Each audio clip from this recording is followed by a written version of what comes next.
क्या एमईएस में आपको स्पोर्ट्स खेलने का मौका मिलेगा? क्या आर्मी एमईएस में आपको गन्स उठाने का मौका मिलेगा या बॉर्डर की रक्षा करने का मौका मिलेगा? क्या एमईएस में आपको आर्मी की तरह ड्रेस मिलेगी? या बहुत सारे पॉइंट्स हैं आपको आर्मी एमईएस को लेके। तो आज की वीडियो में आपके डाउट्स क्लियर करने की कोशिश करता हूं। जय हिंद साथियों, मैं हूं आपका साथी भूतपूर्व सैनिक मनोज सिंह और आपका अपने YouTube channel ex army soldier में स्वागत है। तो दोस्तों, आगे बढ़ूं उससे पहले छोटी सी रिक्वेस्ट, आप लोग कौन से स्टेट के हैं ये जरूर मेंशन करें ताकि आपके यहाँ की कोई भी भर्ती अपडेट आएगा मैं आप लोगों को जरूर सूचित करूंगा। तो चलिए आ जाते हैं आज के मेन मुद्दे पे।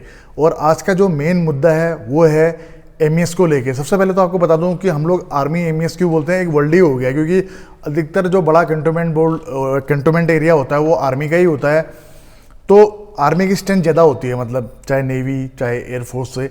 लेकिन बता दूं कि एमईएस तीनों जगह रहती है, आर्मी में भी, एयरफोर्स में भी और नेवी में है, क्योंकि ये भी मिनिस्ट्री ऑफ डिफेंस का पार्ट है। ठीक है, तो और मिनिस्ट्री ऑफ डिफेंस के अंदर में एयरफोर्स भी आती है, आर्मी भी आती है और नेवी भी आती है। चलिए अब आ जाते हैं आपके मेन मुद्दे पे कि क्या सर एमईएस में जाके हम स्पोर्ट्स कर सकते हैं, क्रिकेट खेल सकते हैं, वॉलीबॉल खेल सकते हैं, कुश्ती खेल सकते हैं, बॉक्सिंग खेल सकते हैं?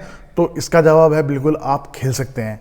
लेकिन जैसे एक फौज के भांति यहाँ पर क्या होता है, आप ट्रेनिंग करने जाते हो तो ट्रेनिंग सेंटर में इंटर कंपनी गेम चलते हैं, उसके बाद में आप यूनिट में पोस्टिंग आते हो, यूनिट में आपके इंटर कंपनी, उसके बाद में इंटर बटालियन, आपका ब्रिगेड में, आपका डिप में, आपका कोर में, कमांड में, वहाँ पर आपको स्पोर्ट्स का मौका मिलता है, कॉम्पिटिशन होता जाने का मौका मिलता है। लेकिन अगर हम बात करें एमईएस की, तो ये एक सोल्जर ना होके या डिफेंस पर्सनल ना होके एक डिफेंस सिविलियन है। ठीक है, तो यहाँ पर इनकी कोई कंपनी नहीं होती, इंटर कंपनी नहीं चलती, इंटर बटालियन नहीं चलती, डीप कोर कमांड कुछ नहीं चलता इनका।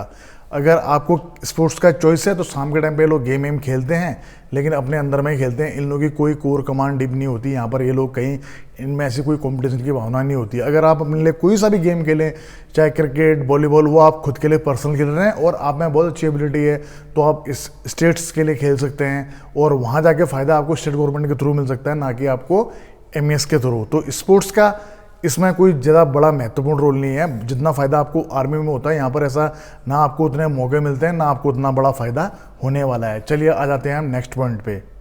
दूसरा पॉइंट है आपका कि क्या सर आर्मी एमईएस वाले को इंडियन आर्मी की वर्दी मिलेगी? तो इसका जवाब है नहीं, बिल्कुल भी नहीं। ये लोग सिविल ड्रेस ही पहनते हैं। बहुत सी जगह आप लोगों ने देखा होगा, कई लोग थंबनेल में भी लगाते हैं, तो आर्मी वालों की पहले के टाइम पे कॉम्बैट ड्रेस पहनते थे, लोग दे देते हैं। मतलब आर्मी के सोल्जर क्या है, जैसे ड्रेस मिलती है अपने लोग पर्सनल बना हुए तो दे देते थे, ऐसे करके दे देते। लेकिन इन लोगों को गवर्नमेंट की तरफ से इशू नहीं होती ये ड्रेस। ठीक है, ये लोग अपनी सिविल ड्रेस में रहते हैं, क्योंकि इनका फाइटिंग फोर्स से काम नहीं होता, इनका मेंटेनेंस संबंधित काम, इनका इलेक्ट्रिक संबंधित काम, इनका वाटर संबंधित काम होता है। ठीक है, तो फाइटिंग फोर्स के जवान का काम तो होता नहीं है, इसलिए ना ही इनको ऑलिव ग्रीन और ना ही इनको कॉम्बैट ड्रेस मिलती है। तो ये चीज़ बिल्कुल क्लियर है कि इनको आर्मी की कोई भी ड्रेस इनको नहीं मिलती है। चलिए अब आते हैं आपके नेक्स्ट पॉइंट पे। क्या इनको कमांडो में जाने का मौका मिलता है? जैसे कि मैंने आपको बताया, एमईएस भले आती मिनिस्ट्री ऑफ डिफेंस में है, लेकिन ये एक फाइटिंग फोर्स नहीं है, ये एक सिविलियन की फोर्स है, यानी कि डिफेंस सिविलियन की फोर्स है। फोर्स नहीं है, ये एक डिफेंस सिविलियन संस्था है। ठीक है, जिसमें कि आपका एक वर्किंग आवर्स के आधार पे आपकी ड्यूटी होती है, जबकि फौज में आपकी 24/7 ड्यूटी होती है। वहाँ जब आप छुट्टी जाते हो तभी छुट्टी जाते हो, बाकी आप भले आप रेस्ट भी करो, लेकिन आपको अगर ऑर्डर मिलेगा कि फलानी जगह जाना है आपको ऑपरेशन के लिए, या यहाँ पे आपको स्पोर्ट्स के लिए जाना है, तो आप मना नहीं कर सकते हो। आपको 24 घंटे तैयार रहना पड़ता है, आपको कभी भी कहीं पर भी भेजा जा सकता है। लेकिन यहाँ पर इनका एक वर्किंग आवर होता है।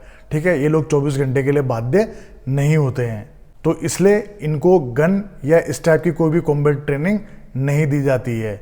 चलिए आ जाते हैं अब नेक्स्ट पॉइंट पे कि आप लोग बोलते हो सर क्या इनको कमांडो में जाने का मौका मिलता है? जब ये लोग आर्मी के फोर्स के बंदे हैं ही नहीं, डिफेंस सिविलियन है, तो उनको ना ही कमांडो ना ही एनएसजी, इन लोगों को कहीं भी फाइटिंग फोर्स में जाने का मौका नहीं मिलता है। ठीक है, सिर्फ आर्मी कैंटोनमेंट बोर्ड में, आर्मी के कैंटोनमेंट एरिया, यहाँ पर इनकी ड्यूटीज़ रहती है और इनका काम एलटीसी का, आपका एमटीएस के अंदर बहुत सारे ट्रेड आ जाते हैं, तो ये जेई का।